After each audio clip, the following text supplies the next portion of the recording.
Hello friends, welcome to my channel. അപ്പോൾ ഇന്നത്തെ വീഡിയോയിൽ നമ്മൾ ആറ്റൂർ രവിവർമ്മയുടെ പുത്തൻ ചൊല്ല് എന്ന് പറയുന്ന കവിതയാണ് ഡിസ്കസ് ചെയ്യാൻ പോകുന്നത്. ആൻഡ് ആദ്യം നമുക്ക് ആമുഖം കേൾക്കാം. ആമുഖം എത്ര ഇമ്പോർട്ടന്റ് ആണെന്ന് ഞാൻ മുമ്പുള്ള വീഡിയോയിലൊക്കെ പറഞ്ഞിട്ടുണ്ട്. അപ്പോൾ ഇതുവരെയുള്ള 5 വീഡിയോസ് കാണാത്തവർ ആരെങ്കിലും ഉണ്ടെങ്കിൽ ആ വീഡിയോസും തീർച്ചയായിട്ടും കാണാം. ഓക്കെ, അപ്പോൾ നമുക്ക് ആദ്യം ഇതിന്റെ ആമുഖം കേൾക്കാം. പുത്തൻ ചൊല്ല്, ആറ്റൂർ രവിവർമ്മ.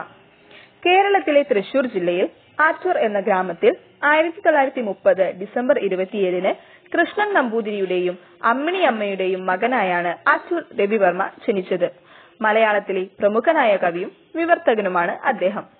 കേരള സാഹിത്യ അക്കാദമി പുരസ്കാരം, കേന്ദ്ര സാഹിത്യ അക്കാദമി പുരസ്കാരം, എഴുത്തച്ഛൻ പുരസ്കാരം തുടങ്ങി നിരവധി പുരസ്കാരങ്ങൾ ലഭിച്ചിട്ടുണ്ട്.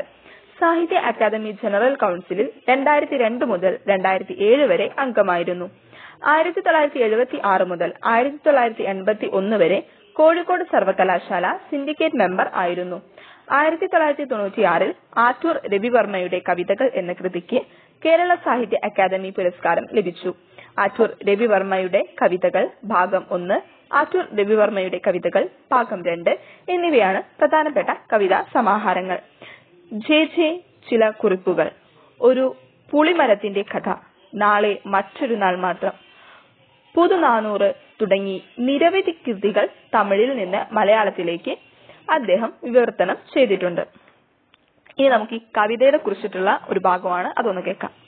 പുതിയ കാലത്തിനോട്, യുവതലമുറയോട് പഴയ കാലത്തിൽ നിന്ന് ഊർജം ഉൾക്കൊണ്ടുകൊണ്ട് തീർത്തും പുതിയതായ ഒരു ജീവിതം, സംസ്കാരം, സമൂഹം പടുത്തുയർത്തേണ്ടതിന്റെ ആവശ്യകതയാണ് ഈ കവിത മുന്നോട്ട് വയ്ക്കുന്ന പ്രധാനപ്പെട്ട ആശയം. പഴയ കാലത്തിന്റെ പ്രതാപത്തിൽ അഭിരമിച്ചിരിക്കുന്നത് പുതിയ കാലത്തിന്റെ വളർച്ചാഗതിയെ തടസ്സപ്പെടുത്തുമെന്നും, എന്നാൽ പഴമയിൽ നിന്ന് പൂർണ്ണമായ വിടുതലല്ല പുതിയ കാലത്തിന്റെ ആവശ്യമെന്നും, പഴയതും പുതിയതും കൂടിക്കലർന്ന ഒരു പുത്തൻ ചൊല്ലാണ് പുതിയ തലമുറയുടെ വളർച്ചാഗതിയെ നിയന്ത്രിക്കേണ്ടതെന്ന കവിയുടെ ജാഗ്രതയുമാണ് ഈ കവിത. അപ്പൊ നിങ്ങൾക്ക് കവിത എന്താണ് ഉദ്ദേശിക്കാൻ പോകുന്നത് എന്ന് ഏകദേശം മനസ്സിലായിട്ടുണ്ടാവും എന്ന് വിചാരിക്കുന്നു. നമ്മൾ പുതിയ തലമുറ പുത്തൻ ചൊല്ലുകൾ സ്വീകരിക്കുക, അതായത് പുതിയ രീതിയിൽ ചിന്തിക്കുക എന്ന് വെച്ചിട്ട് പഴയതിനെ മുഴുവൻ അങ്ങ് തള്ളിക്കളയരുത്. പഴയതിൽ നിന്നും ഊർജം ഉൾക്കൊണ്ടുകൊണ്ട് വേണ്ടതിനെ സ്വീകരിച്ച് വേണ്ടാത്തതിനെ ഉപേക്ഷിച്ചുകൊണ്ട് പുതിയ രീതിയിൽ ചിന്തിച്ച് പുതിയ രീതിയിൽ വളരണം, അതാണ് ഉദ്ദേശിക്കുന്നത്. അപ്പൊ നമുക്ക് തന്നിരിക്കുന്ന പാഠഭാഗത്തിന്റെ വരികളുടെ കൃത്യമായ ആശയം കൂടി ഒന്ന് കേൾക്കാം. അതോടുകൂടി നിങ്ങൾക്ക് എല്ലാം ക്ലിയർ ആവും. പുത്തൻ ചൊല്ല്, ആറ്റൂർ രവിവർമ്മ. നിങ്ങൾ പഴയ പഠിപ്പ് മുടക്കുക, പഠിപ്പിനായി നിങ്ങൾ പുതിയ വഴികൾ അവലംബിക്കുക. നിങ്ങൾ പഠിക്കുന്ന ഓരോ കാര്യങ്ങളും നിങ്ങൾ നെഞ്ചിൽ ഉരുവിടണം. ചെയ്യുന്ന ഓരോ കാര്യങ്ങളും നെഞ്ചോട് ചേർത്ത് വെക്കണം. വിരലിനറ്റങ്ങൾ മടക്കി എഴുത്ത് തുടരണം. പഴയ പാഠങ്ങൾ മുഴുവൻ മറന്നു കളയുക. ഇനി നിങ്ങൾ പുതിയ പാഠങ്ങൾ പഠിക്കുക. നിങ്ങളുടെ ഓരോ ശബ്ദം പുറപ്പെടുവിക്കുന്ന അവയവങ്ങൾ കൊണ്ട് പുതിയ പുതിയ ലോകങ്ങൾ സൃഷ്ടിക്കുക. പഴയ കുതിരകളെ മാറ്റുക, പുതിയ പാളങ്ങൾ ഉപയോഗിക്കുക. നിങ്ങൾ ജീവിക്കുന്ന കാലത്തെക്കുറിച്ചും സമയത്തെക്കുറിച്ചും ബോധവാന്മാരായിരിക്കുക. നമ്മുടെ ആവശ്യങ്ങളെ നേടിയെടുക്കുക. എപ്പോഴും നേർവരയെ ആശ്രയിക്കുക. വളഞ്ഞ വഴി സ്വീകരിക്കാതിരിക്കുക. നേരെ നടന്നവരെല്ലാം ലക്ഷ്യത്തിലെത്തുന്നു. പക്ഷികൾ പറക്കുന്നത്, മീനുകൾ നീന്തുന്നത് എല്ലാം നേർരേഖയിലാണ്.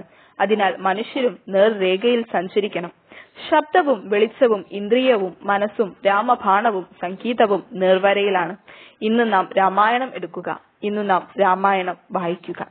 ഓക്കെ ഫ്രണ്ട്സ്, ഇത്രയുമാണ് ആശയം. അപ്പൊ നിങ്ങൾക്ക് ഏകദേശം മനസ്സിലായിട്ടുണ്ടാവും. നമ്മൾ പറഞ്ഞ കുതിരകളെ മാറ്റുക, പുതിയ പാളങ്ങൾ ഉപയോഗിക്കുക, അതായത് പണ്ട് കാലത്തെ രീതികൾ മാറ്റുക. നമ്മൾ പണ്ട് കുതിരയിലാണ് സഞ്ചരിച്ചിരുന്നത്, ഇപ്പോൾ പാളങ്ങൾ ഉപയോഗിക്കുക എന്ന് പറഞ്ഞാൽ ട്രെയിനിലാണ് സഞ്ചരിക്കുന്നത്. അപ്പോൾ നാടോടുമ്പോ നടുവേ ഓടണം എന്ന് പറയുന്നത് പോലെ നമ്മൾ ആ രീതി ഉപയോഗിക്കണം എന്ന് വെച്ചിട്ട് അത് നേർരേഖയിലായിരിക്കണം, നേർവരയിലായിരിക്കണം, വളഞ്ഞ വഴി ഉപയോഗിക്കരുത്.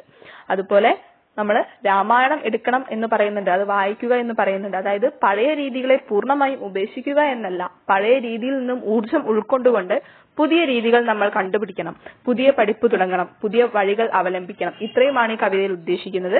അപ്പൊ ആശയം നന്നായിട്ട് കേൾക്കുക, ടെക്സ്റ്റ് ബുക്ക് നന്നായിട്ട് വായിക്കുക. ഇനി എന്തെങ്കിലും ഡൗട്ട് ഉണ്ടെങ്കിൽ നിങ്ങൾക്ക് കമന്റ് ചെയ്ത് ചോദിക്കാം.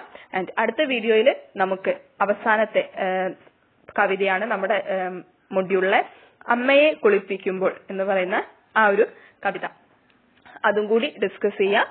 അപ്പോൾ ലൈക്ക് ചെയ്യുക, ഷെയർ ചെയ്യുക, സബ്സ്ക്രൈബ് ചെയ്യുക. Thank you for watching.